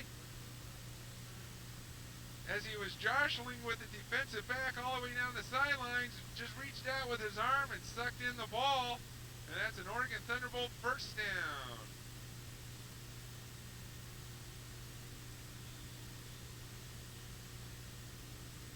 That was a nice 34-yard reception by Rod Nightingale. Josh Lampka just laid that ball up nicely and just lofted it so it had a high arc so that Rod could see it come down, and he made a nice one-arm reception. Oh, whistle on the play.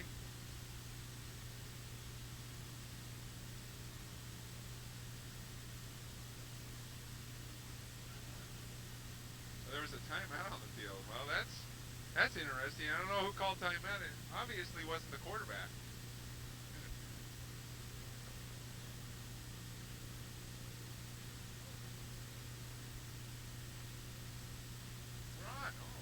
We're still on. So if you hear my voice, I'm shocked because I'm not used to being on. Well, apparently the Thunderbolts called a timeout. Needless to say, it wasn't coming from Josh Lampka because he was rolling out of the pocket for a pass. So it must have come from one of the receivers on the outside.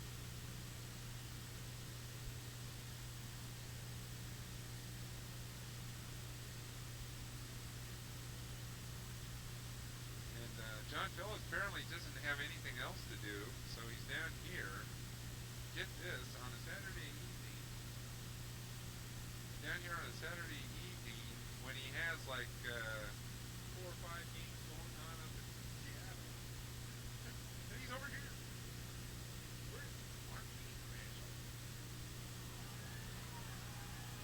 Oh, and a muff play results in a Cavalier turn of events as Lampka went back to pass, and the ball was tipped and picked up by a Cavalier. And so again, another turnover results in giving the Cavaliers excellent field position in Thunderbolt territory.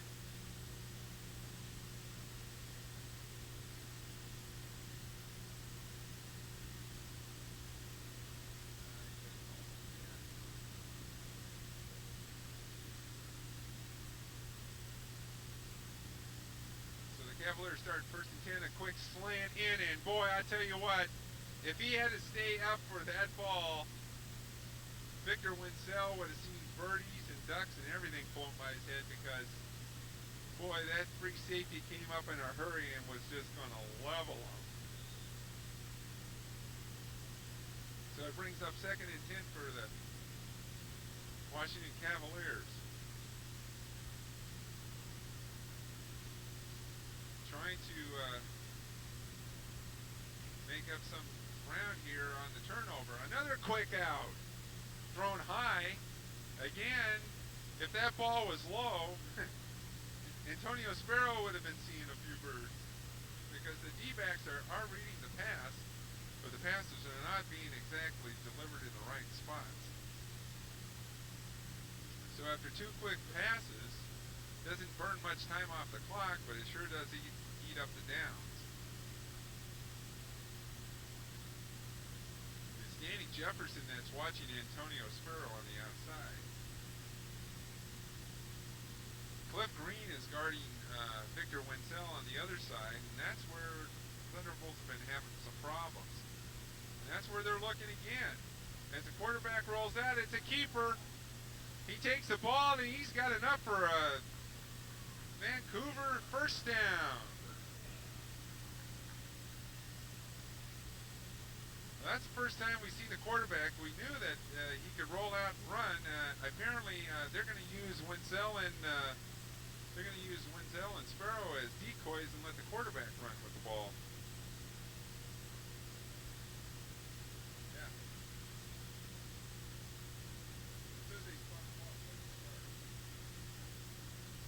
So the Cavaliers have first and goal right at the inside the 10.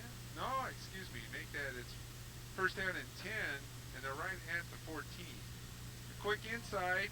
Oh, and a nice pickup on the play. And it brings them all the way down to just inside the 5-yard line. Looks like another penalty by the Thunderbolts is going to haunt them.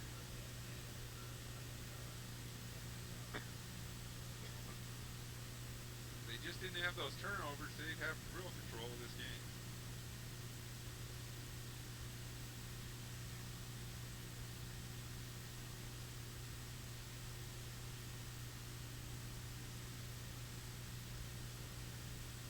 So now it's second and just about 2 yards for the Cavaliers as Wenzel goes in motion. He's going back to pass. He gets enough protection. Now he's going to run. Oh, now he gets away. He's reversing the side of the field. He's throwing it deep and there's no one there. But we had him sacked. He's elusive. He was able to keep his feet and get away from the pressure, so it's going to bring up third down and 2.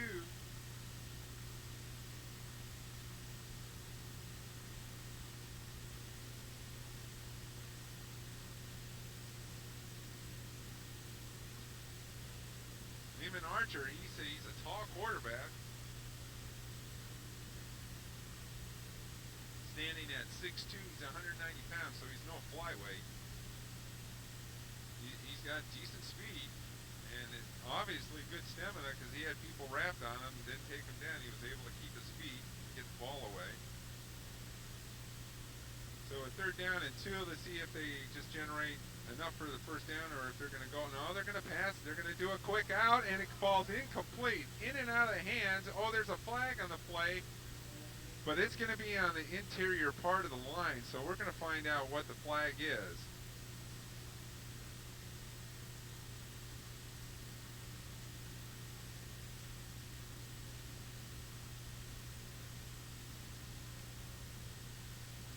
Oh, they're going to call a personal foul again. Oh, man. Which is going to be an automatic first down for the Posse. And I'll tell you right now, the Thunderbolts are really shooting themselves in the foot. The Cavaliers have not really generated a whole lot of offense. They really haven't done a whole lot of anything. If you took their 2 first downs, which amounted to, 7 total yards? Well, that's because it was over Oregon Thunderbolt turnovers. And this one starts off at the 20, so they're going to have 3. They could possibly have 3 touchdowns and only in 27 yards of offense. No team likes to see that. So here we go. First and goal. Just inside the 3-yard line for the Cavaliers. Number 80 goes in motion. It's a quick hit to their fullback, and he did not make it. They're trying to do power football against the Thunderbolts.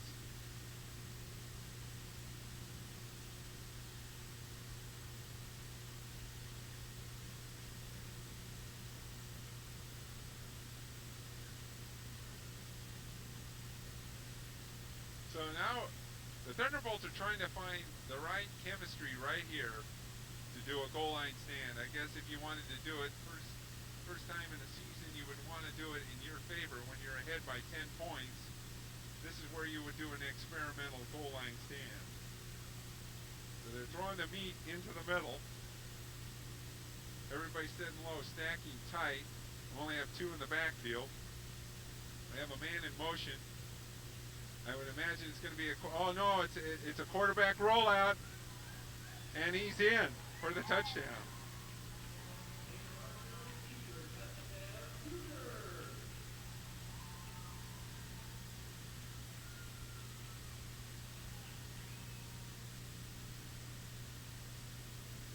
Oh, Victor Wenzel is down.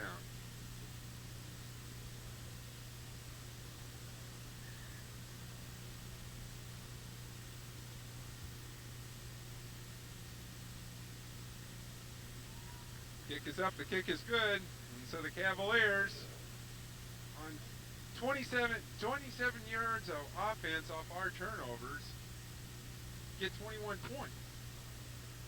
And so it's...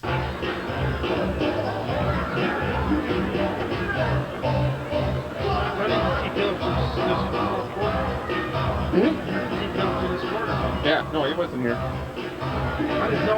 If he was here, he would have found me. He just must have got here. At this time, we'd like to announce that the concession stands will now be closing. Why? No one had no business right now. So here we go. Cavaliers kick the ball off, and it's high. And I'm not sure who that was that got the ball out. Well, that was Danny Jefferson who got the ball. Then he runs into someone and then is knocked down right at the 25-yard line.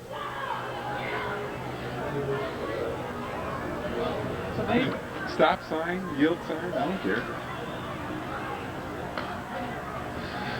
So the Thunderbolts go on offense again. Oh, and as Vereen looked like he was going to be caught up in the backfield, boy, he must be using 1030 tonight because he greased his way up for almost a 4-yard gain. 3 yards, second and 7. So now the Oregon Thunderbolts are looking for a sustained offensive drive for a score, and that would pretty much wipe out the clock if they run it similar to the one they had in the third quarter. That ate up almost 7 minutes of the clock. The Jefferson is out wide on one side. Lampka's looking out. It's a flare-out pass. And there is a penalty on the play because it was a hit after the ball was well beyond him. And so that's going to be a personal foul against the Cavaliers, and it's just going to move the ball up. I would say it's going to get it to right around the 45-yard line. It's from the spot of the foul. So that should move it up to about the 45-yard line.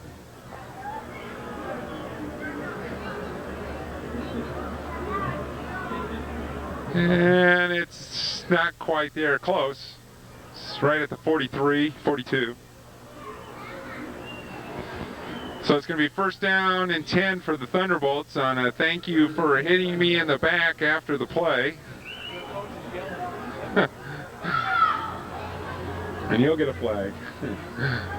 And so now the Thunderbolts get, oh, the ball's loose. Vereen picks it up on one bounce and is knocked down. But boy, thank you very much for having a nice bounce. Glenn Green on the carry and fumble recovery. Loss of 1. Second down. Loss of 2. Actually. So after a 2-yard loss, it's going to be second and 12.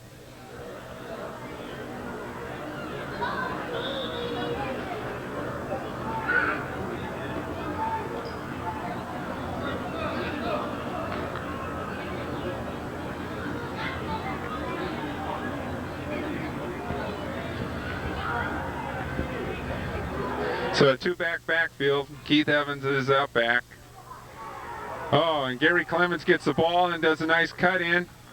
And he's going to pick up close to 6 yards on the play.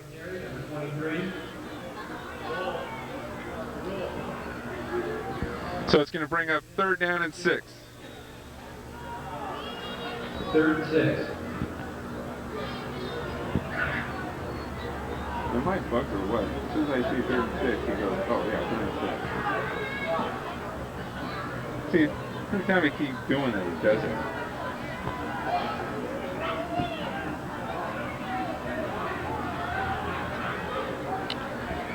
Okay, small test for the Thunderbolts at 3rd and 6. And it's a, well, that didn't quite work. That was a kind of almost like a naked out to Vereen to the outside sweep on the weak side. And there was very little gain on that play. So it's going to bring up 4th down. No gain, 4th down.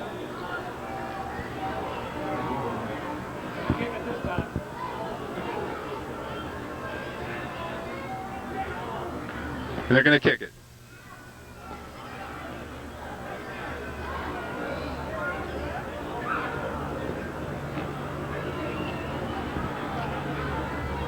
So this will be really the first test that Thunderbolts are going to be facing in tonight's game, at least as far as points, because now the Cavaliers have a chance to go ahead in the game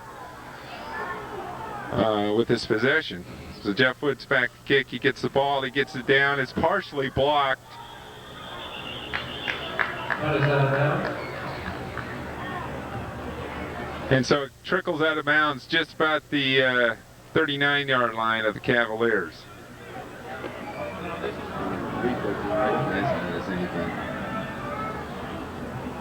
So the Cavaliers take over 1st and 10 right at the 39-yard line. Let's see if the Oregon Thunderbolt defense can put up a fence. It's a quick in.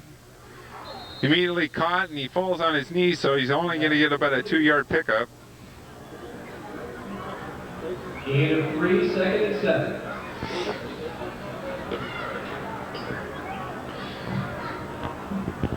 So we know that the Cavaliers are going to. Are we on? I never know when we're on. Let me have a sign. It looks like it's on. Are we on? How would I know? So the Cavaliers 2nd and 7. It's a quick in.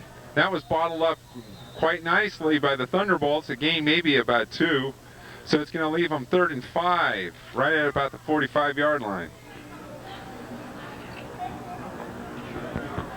They really haven't, the Cavaliers, I should be saying, is they really have not done any deep step throws. Every time that they've tried to put more than 2 steps in their pass pattern, they have been sacked or under extreme duress. So it's 3rd and 5 for the Cavaliers.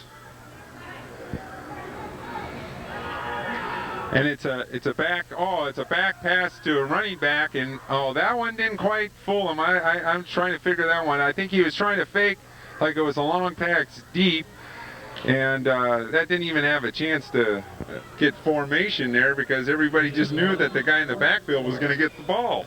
So it's going to bring up 4th down and about 4.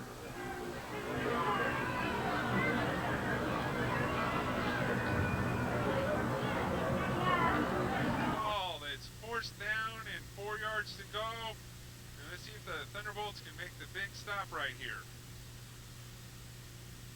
Wenzel goes in motion. He's back to pass. Clayson is on top of him, and it's another sack for Neil Clayson. Oh, he was in the backfield. The quarterback couldn't even get a second step in. He was all over him. So the Thunderbolts hold and take over.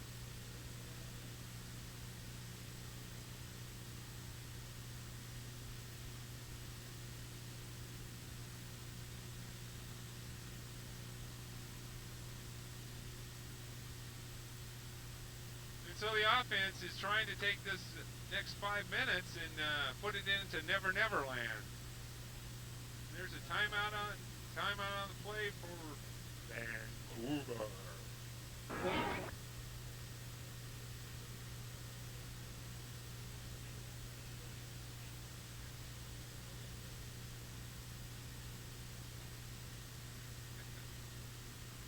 So the Thunderbolts take over at the Vancouver Cavaliers 38-yard line, and it's a handoff to Gary Clemens, who is met immediately in the backfield by number 5, who is doing they look like they're doing the jive dance over there. No one went down, and everybody was running all over the field, so it's going to be a loss for the Thunderbolts of about 2 yards, so it's going to bring up 2nd down and 12 for the Thunderbolts.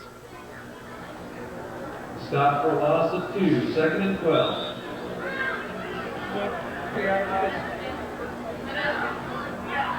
Get on the ground.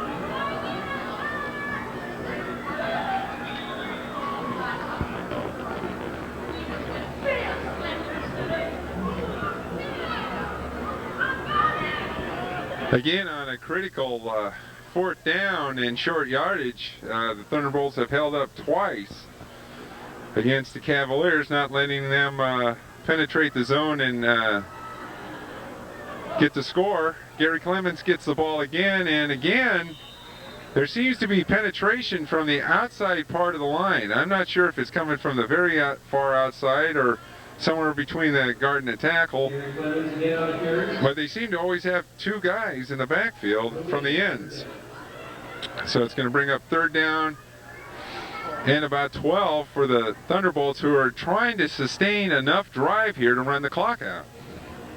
With only almost 3.5 minutes left in the game, the Thunderbolts could really just shut down the Cavaliers completely just with a sustained drive. So Keith Evans is the lone back in the backfield. Casey Galler playing tight end. Josh is back to pass. He's under duress. He gets loose. He gets away. He gets the ball. He still passes the ball, and it's going to be there's going to be so many penalty flags on this play because, you know, the person who caught that ball, that was the center. And it's called illegal participation. He was out there. He was an illegal receiver. I think Josh should have just ate it on that one. But he thought he saw someone there open, and he took a shot at it. So now, because of that, that's a loss of down. So I know that it's going to bring up 4th down for the Thunderbolts.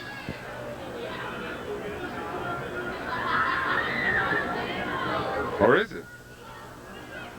What the heck is going on? Penalties are offset. There was dual penalties on the play. So we get to do it all over again. So all that was for naught. And the clock, and on top of that, we got to burn a few seconds off the clock. Clock's running, and we're going under the 3-minute mark. So the Thunderbolts, because of offsetting penalties, get a reprieve on this. Keith Evans stays as the lone back in the backfield.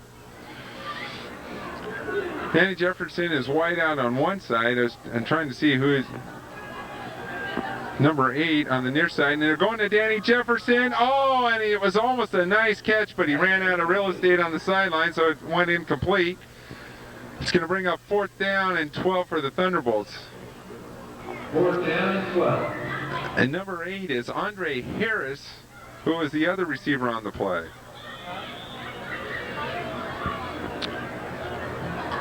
The offensive line tonight has actually done a pretty good job considering all things. Mostly made up of number 63 Robert Brown, number 67 Paul Swingle, number 76 is Jason Lang, number 52 is Rod Wilson, number 64 is Donovan Demir. Those guys have been kind of working the offensive line tonight and have done a pretty decent job. The ball was almost blocked, but he's going to catch it. No, he let it go and it runs out of the end zone. Oh, it was a nice punt by Jeff Wood, who got it off under duress, but was able to successfully punt it away. And so the Cavaliers are going to get a 1st and 10 right at the 20-yard line with just over 2.5 minutes to go in. It's going offense, 1st and 10 at their 20. They're going to slide up the middle, and it falls incomplete. slightly tipped, but it falls incomplete. So it's going to bring up 2nd and 10. And we have a Cavalier down on the play. Just like mine. 2nd and 10. After the injury timeout. He's back to pass. He's looking long. He's swinging out deep. Oh! And Brett Wells. He said, I see all ball. Antonio Sparrow said, I see all ball. And the two collided. And neither had not. And there's a flag on the play.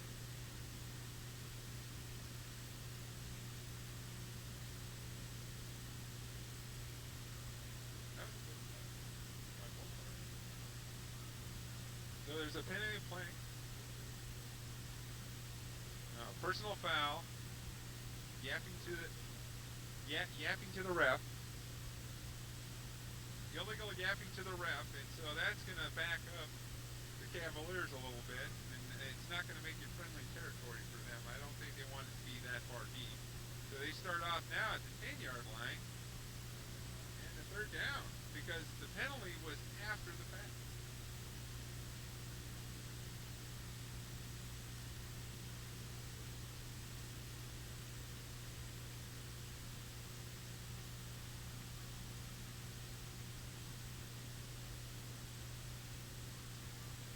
So after a nice play by Brett Wells, it's 3rd down and 20 for the Cavaliers back to their 10-yard line. He's back to pass. Oh, and he's gone.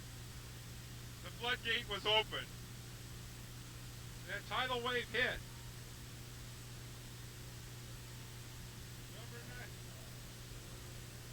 Number 96, Lamont Caldwell. Let's hear it for that defensive line. They've been flipping people in all night long.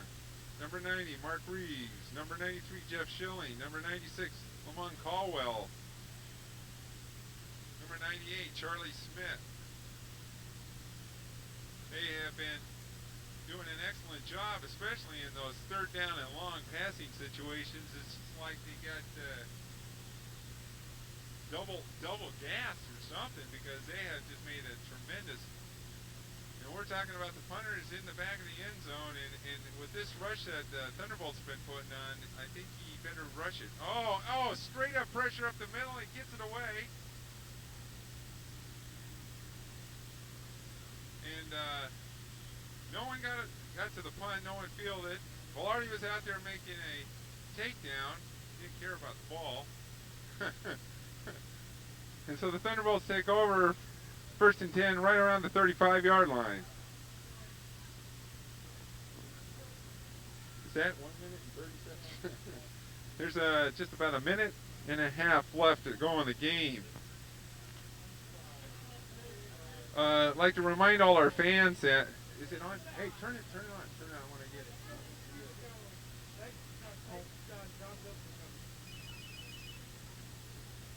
Hello? Yeah. 24-21, minute 36, well, we got the ball. Huh? We have the ball. We're ahead 24-21. We're on the Cavaliers, minute 36. Yeah, John Phillips is here.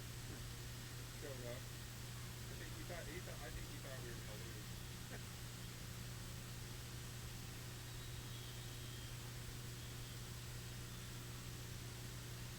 Oh, from him? Oh, okay, get this walkie-talkie. Okay.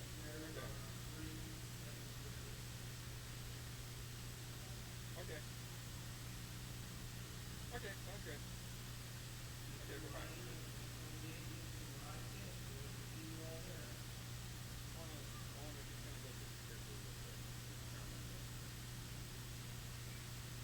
Okay, so before you guys turn off your sets watching this exciting game, we want to remind you that the Oregon Thunderbolts have more than one game at home. Their first home game is July the 10th against the Oregon Panthers.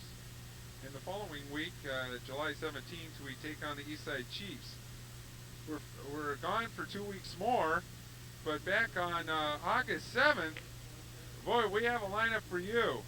Starts off August 7th with the Pierce County Bengals. That is always a tremendous rivalry. We played for the NWFL championship last year. Followed by the next game, the Puget Sound Jets. They took off last year and they're back this year, and they always put on a tremendous team and a game. Oh, Lampka with a nice feed to Jefferson, and he drops the ball.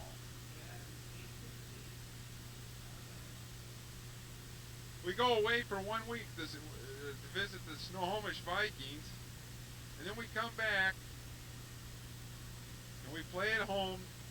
The last game of the season against these Washington Cavaliers. The last game, and it's at our home in Park Rose High School.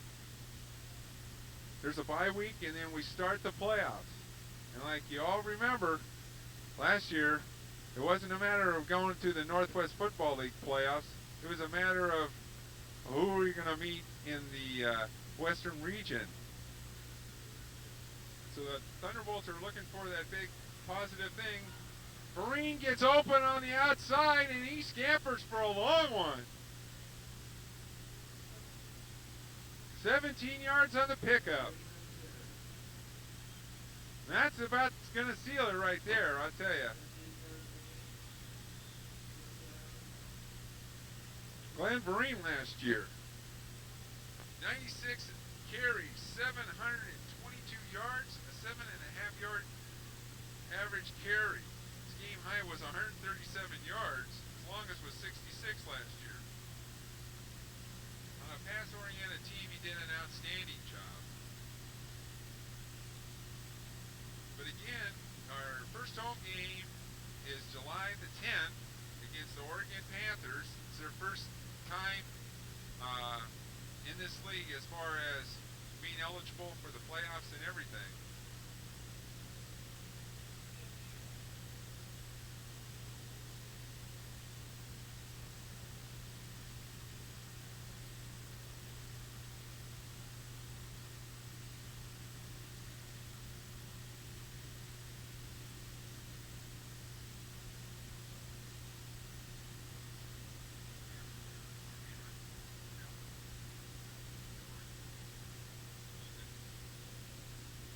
Backs tonight, Glenn Vereen, Gary Clemens, Keith Evans. Quarterback was Josh Lampka. Oh, and it's a strip, and who was that? Oh, that was Keith Evans with a nice pickup to save the play.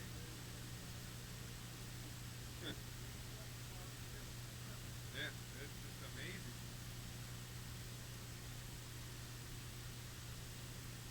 Hey, the linebacker crew. Neil Clayson sometimes does linebacker, but he was defensive end tonight. Did an outstanding job. Joe Chode, Mike Charles, Travis Grimm. Cornerbacks, Darrell Reed, Thomas Tillery, Cliff Green.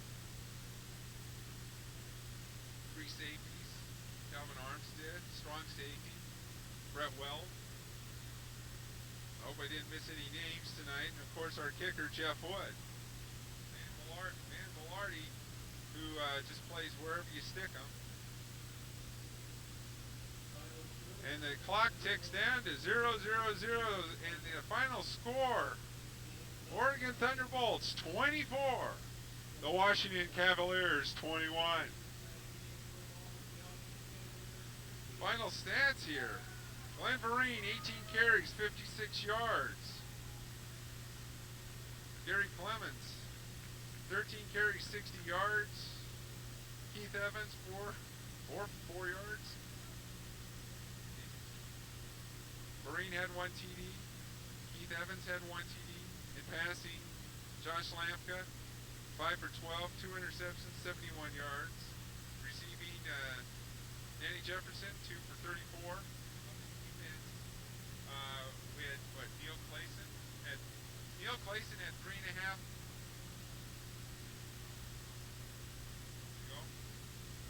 See on the defense, Neil Clayson, 3.5 tackles, 3.5 sacks.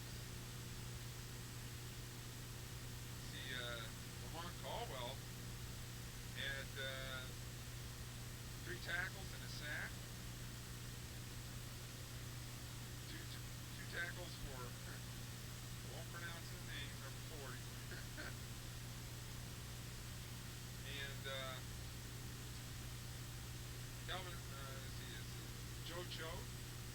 Joe Choate was about 3 tackles and 2 tackles for Cliff Green. And that's it from us from Kickens Bowl, where the final score, Oregon Thunderbolts 24,